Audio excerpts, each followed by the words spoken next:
Good evening, friends. It is always a great pleasure to interact with you all. I hope you all are doing good. आज बड़ा ही एक important एक supreme Court का judgement आया है and I felt like sharing it with you all. ये जो judgement आया है आज प्रोनाउंस हुआ है सुप्रीम कोर्ट का। This judgement is beneficial to all those importers जो भारतवर्ष से बाहर से कोई भी माल इंपोर्ट करते हैं for the purpose of reselling it या for the as a raw material import करते हैं किसी निर्माण की प्रक्रिया में। तो उन सभी इंपोर्टर्स के लिए एक बड़ा ही एक लैंडमार्क एक जजमेंट है और ये कारोबारियों के पक्ष में निर्णय आया है। और ये जजमेंट आया है मोहित मिनरल्स प्राइवेट लिमिटेड के केस में। और ये जो जजमेंट है इसके मैं आपको पहले थोड़े से ब्रीफ कर दूं फैक्ट्स क्या थे। ये जो मोहित मिनरल्स प्राइवेट लिमिटेड था ये गुजरात बेस्ड एक कंपनी थी जो नॉन कुकिंग कोल को इंपोर्ट करती थी from various countries, Indonesia, south Africa और यूएसए से, और पावर स्टील प्लांट्स को ये कोयला सप्लाई करती थी। अब इसमें जो ये माल इंपोर्ट करती थी उस पर ये जब माल इंपोर्ट करते थे, से फॉर एग्जांपल अगर 1 लाख का माल इंपोर्ट करते थे तो इंपोर्ट के टाइम पे तो बेसिक कस्टम ड्यूटी चुकाते थे। मान लीजिए से 2.5% है तो 2500 रुपये ड्यूटी चुकाते थे और 1,02,500 रुपये के ऊपर फिर आईजीएसटी चुकाते थे। आईजीएसटी की रेट इज मान लीजिए अगर 5% है तो 5,125 रुपये दे यूज टू पे द टैक्स। अब बात यह है कि अगर 1 लाख का कोयला इंपोर्ट करते थे और 2500 रुपये कस्टम ड्यूटी और 5,125 रुपये जब आईजीएसटी चुका देते थे तो जो दायित्व था कर का मतलब वाइल इंपोर्टिंग द गुड्स वो पूरा हो जाता था। लेकिन अब हुआ क्या, इनको सरकार ने बोला कि जीएसटी कानून में जो आईजीएसटी कानून है जो इंटरस्टेट सप्लाई से डील करता है वो ये कहते हैं कि उसमें एक नोटिफिकेशन है जिसमें वो कहते हैं कोई भी अगर इम्पोर्टर अगर ट्रांसपोर्ट ऑफ वेसल की सेवाएं लेगा तो उस पर रिवर्स चार्ज की देयता बनती है। यानी कि जो पैसा दे चुके हैं वो तो दे चुके हैं, उसके अलावा उन्होंने कहा कि 5% की जो रिवर्स चार्ज की देयता है वो उसके अतिरिक्त बनेगी, क्योंकि इंपोर्टर का जो कॉन्ट्रैक्ट है वो सीआईएफ कॉन्ट्रैक्ट है। सीआईएफ कॉन्ट्रैक्ट मतलब उसमें कॉस्ट, इंश्योरेंस और फ्रेट शामिल है। तो सरकार का ये कहना था कि जब फ्रेट शामिल है और जो फॉरन आपकी जो शिप आपने मंगाई है उस पर रिवर्स चार्ज की देता है तो आप जो टैक्स ऑलरेडी दे चुके हैं उसके अतिरिक्त 5% रिवर्स चार्ज और हमें दे दीजिए। तो ये जो डबल टैक्सेशन का एक मामला आया था ये अननेसेसरी का जो हेडेक क्रिएट कर दिया था and this had an implication on all the importers. तो इस झगड़े से क्या हुआ, जितने भी पूरे ऑल ओवर द इंडिया जितने इंपोर्टर्स थे उनके जो इंपोर्ट ट्रांजैक्शंस थे उस पर एक अतिरिक्त कर आईजीएसटी की रिवर्स चार्ज के अंदर जो टैक्सेबिलिटी है वो बन गई थी। तो मोहित मिनरल जो है गुजरात हाईकोर्ट गए और गुजरात हाईकोर्ट का जजमेंट कारोबारी के पक्ष में था।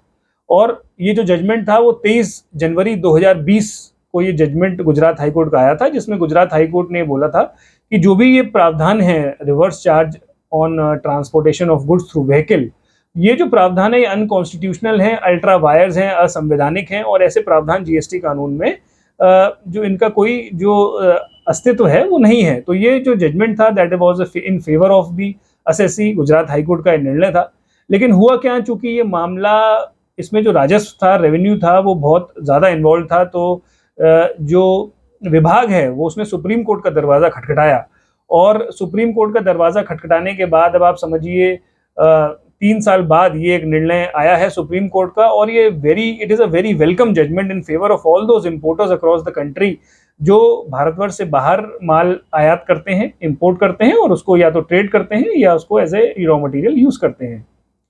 तो सुप्रीम कोर्ट ने बोला कि ये जो सप्लाई है, जीएसटी कानून में कॉन्सेप्ट है कॉम्पोजिट सप्लाई का। कॉम्पोजिट सप्लाई ये कहती है कि मान लीजिए मैंने कोई सप्लाई करी 1 लाख रुपए की और उसके साथ for example loading, unloading, freight, insurance कुछ और ऐड कर दिए, मान लीजिए 10,000 रुपए के।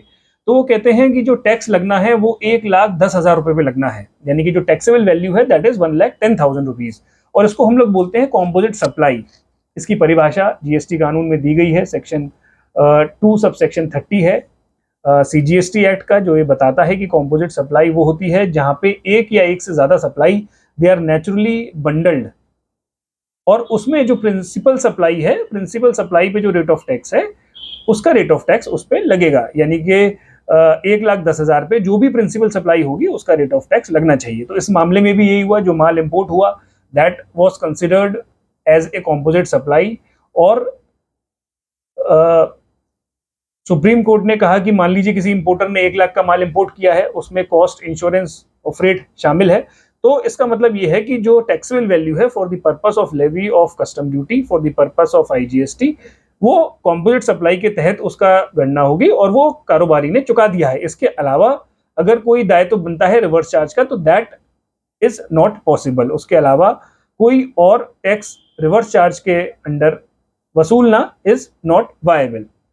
तो ये जो निर्णय आया है, ये खासकर जो सीआईएफ कॉन्ट्रैक्ट्स हैं, जो इंपोर्टर्स माल मंगाते हैं, उन लोगों को अब राहत की सांस उनको मिली है कि ये जो डिस्प्यूट था between the department and the importers, वो अब सेटल डाउन हुआ है।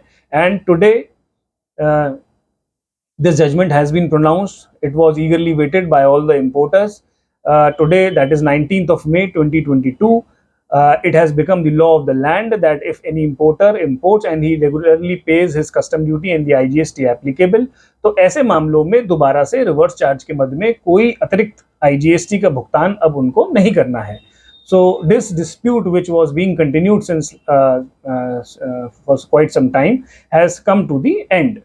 So it is my suggestion to all the importers कि अगर आपके कोई फ्रेंड्स हों या कहीं कोई ये डिस्प्यूट चल रहा हो, उनका you forward this video to them so that they get benefited and they can take the benefit of this judgement, that they don't have to pay any extra tax under the head of reverse charge in case of import of any material which they are importing from out of the country. This was all from my side. Thank you and have a nice day. Thank you very much.